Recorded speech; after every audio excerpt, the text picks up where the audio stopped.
This video is brought to you by NordVPN, and right now they're giving my subscribers 77% off a 3-year membership if you guys use my link below.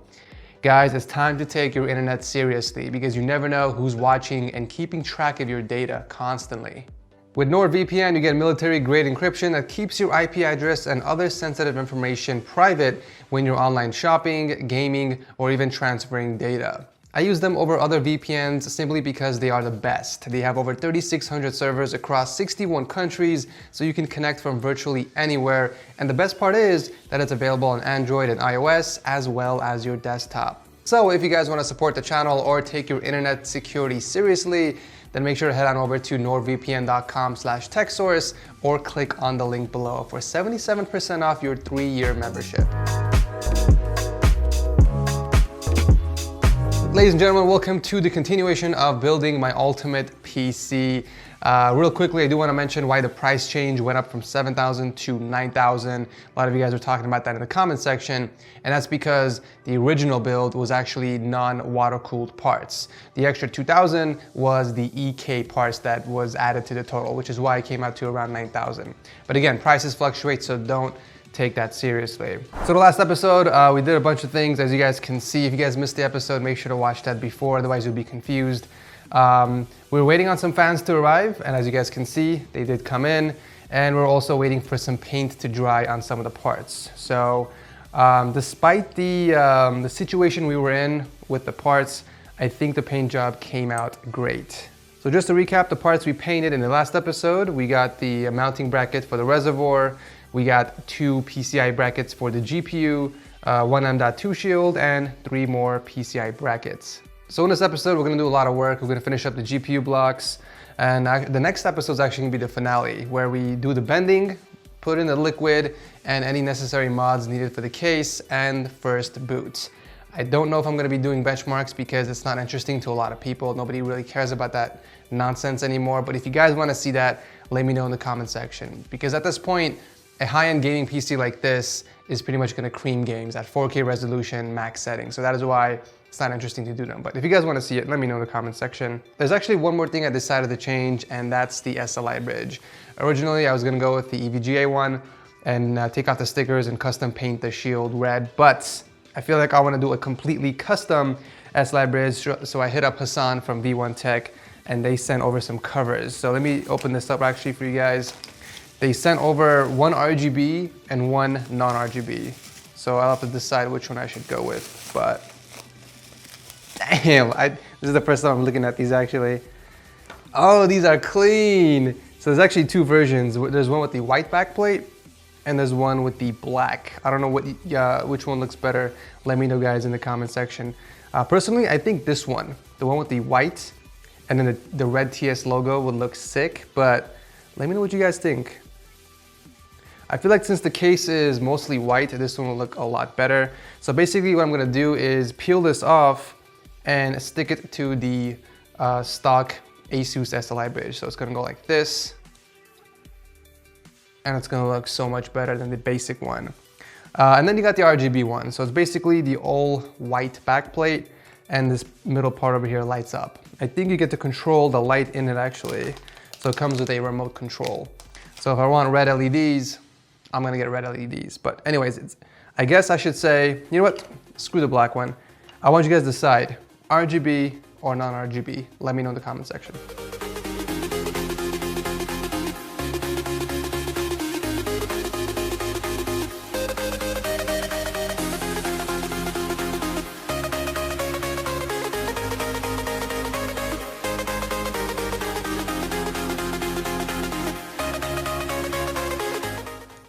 All right, so both of the GPU blocks have been installed successfully. Let's go and put them inside the case and then install the radiators right after. So let's pop this one in first.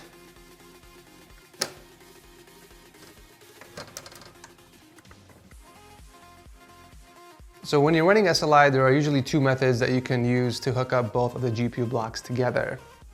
Method number 1 is individual fittings, and method number 2 is using a terminal, which is usually what I do in my builds. So I think in this case, I'm gonna go with the EK terminal and see how that turns out. If I don't like the design of it, I might just do individual fittings, but we'll see. So, okay, this is the plexi one, and I think this is too big actually. I don't know if this can go in between both of the GPUs. Or maybe it can. Let me see. No, this is a little too big. All right, so what I've decided to do is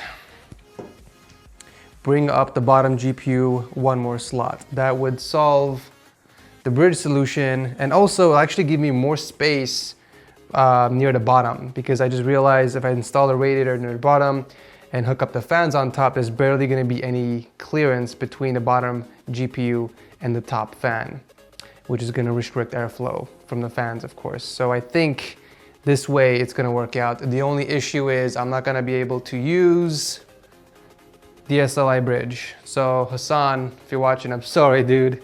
You're going to have to make another one. We're going to have to do a 1-slot SLI bridge instead of a 2-slot. But I feel like that it's going to be a lot better for the build, and I feel like it's going to look a lot better. So yeah, let's do that.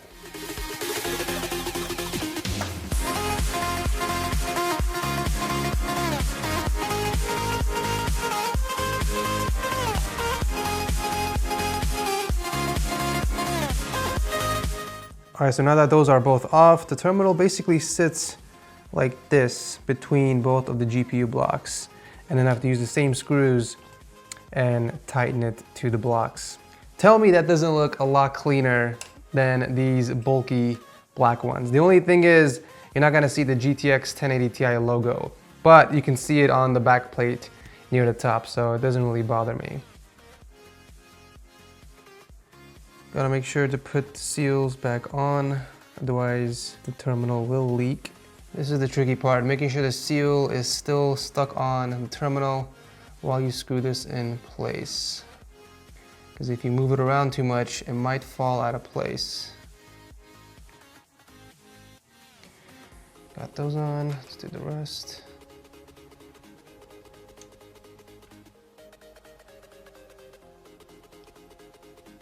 Boom, ladies and gentlemen, that is installed.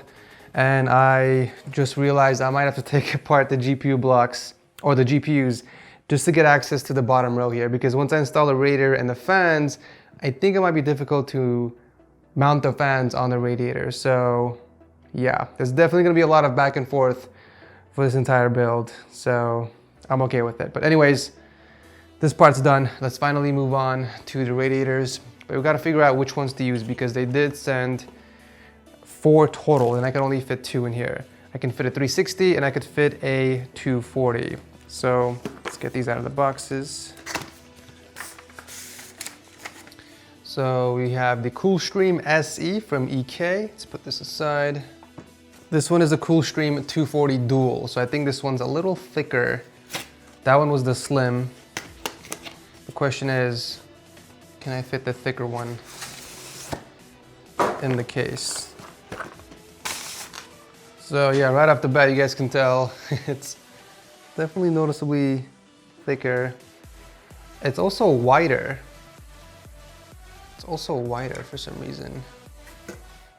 So yeah, it's thicker and longer, just like mine.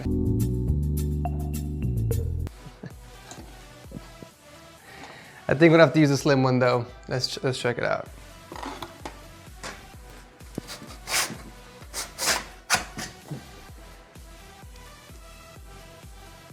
Actually, no. We can put the thicker one too. Hold up, let's try this one. Oh no, I lied. It's too tall. It's not gonna close. Yeah, it's not gonna close. Okay. The slim rad is fine, I guess. So let's try this again.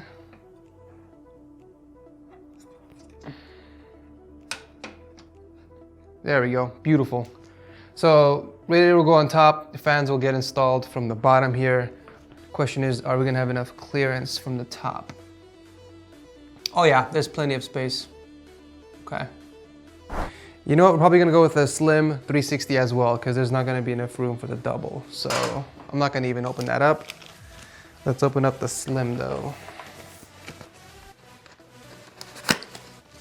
Okay, so let's put that here. All right, so now I'm gonna flush the radiators. It's always recommended to do this before you install them so that you can get rid of any dirt or particles inside. The preferred method is using distilled water. So what I'm gonna do is fill both of them up, shake it a little bit, and then pour the liquid out. And I do this about 3 to 4 times per radiator to make sure that the insides are clean and ready to go. All right, so I'm letting the radiators sit for a bit, and I came back here to kind of look at the other parts that I'm gonna be using. This here is the reservoir, and this here is the pump. I don't know what I was smoking on, but I don't know why I thought this would fit inside the micro ATX case. There is barely any clearance. So yeah, this is clearly not gonna fit in here, and this is definitely my fault because I requested this one instead. The problem with me is I wanna cram as many things as possible inside a tiny case. So I'm gonna have to see if EK has a shorter version of this, because there's no way I'm gonna fit this in here, let alone the pump. The pump is massive, so I might have to get a smaller pump as well. So yeah, unfortunately I won't be able to install that in this episode. So, which leaves me to do the fittings and then the radiators, and that's pretty much it. But yeah. I promise you guys on the next episode, everything else will be pretty much ready to go. There's not gonna be any more issues, or we're not gonna be running into any problems. That I will promise you guys. But yeah, anyways, let me go check on the radiators and continue with the build. All right, so the radiators are squeaky clean. Let's install the fans on here. Where are they? Here it is. I was thinking about actually painting the radiators, but the fact is they're gonna be hidden inside the case, so there's really no point into painting them. Oh, there's actually one other thing I was gonna tell you guys. Where did I put it? Remember that M.2 shield that we painted? Here it is.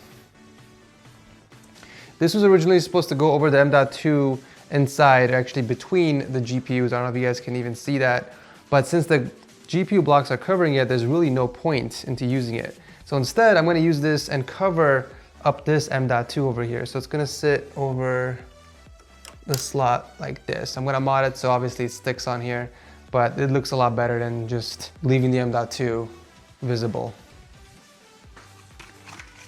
And just like I said earlier, guys, I'm gonna have to take apart both of the GPU blocks to gain access to the bottom portion. So more work for me, yay.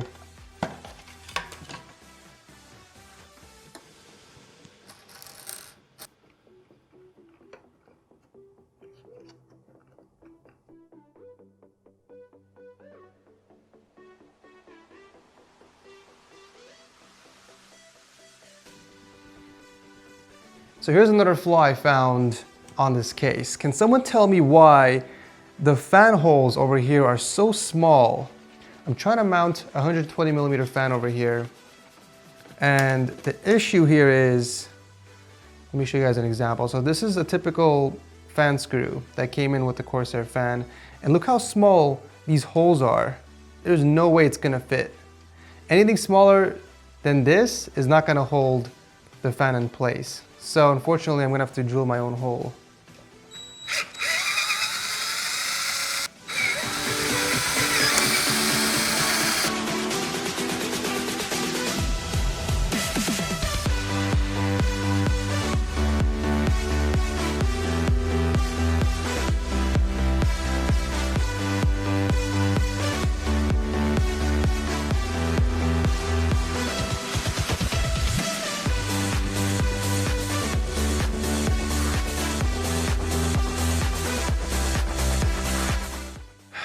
It has been a very long day, guys. This is one stressful build. This is the hardest PC I've ever built in my life, hands down. I just hope it's worth it near the end. So there's a few things I'm gonna be waiting for, obviously, before I continue. There's nothing I can do in this video. Waiting for a new reservoir and pump. Once that comes in, I can finally plan the loop. I'm also gonna order, obviously, the new SLI bridge, and I'm gonna be ordering some fan grills because the 3 fans on the bottom, as you guys can see, it's facing downwards. You can see the cable and the sticker part, which is gonna look nasty. Same goes for the rear fan over here. So yeah, so fan grills, SLI bridge, and then I can plan the loop once the reservoir pump comes in, and then whatever mods I need to do to make it stand out. For example, the mod for the PSU cover and stuff like that is going to be coming at the very, very end. But yeah, I think I'm happy so far with the progress. I don't want to jinx anything, but I think once the reservoir and pump come in, it should be smooth sailing from there. But anyways, I hope you guys enjoyed the video. If you did, tossing a like would be awesome. And if you guys don't like the series, please feel free to leave a dislike. And let me know what you guys think so far about the build. Anything you guys want to change, anything you guys like, anything you guys hate, let me know as always in the comment section below. This is Ed from TechSource. I love your faces. I will see you guys in the next video. Peace.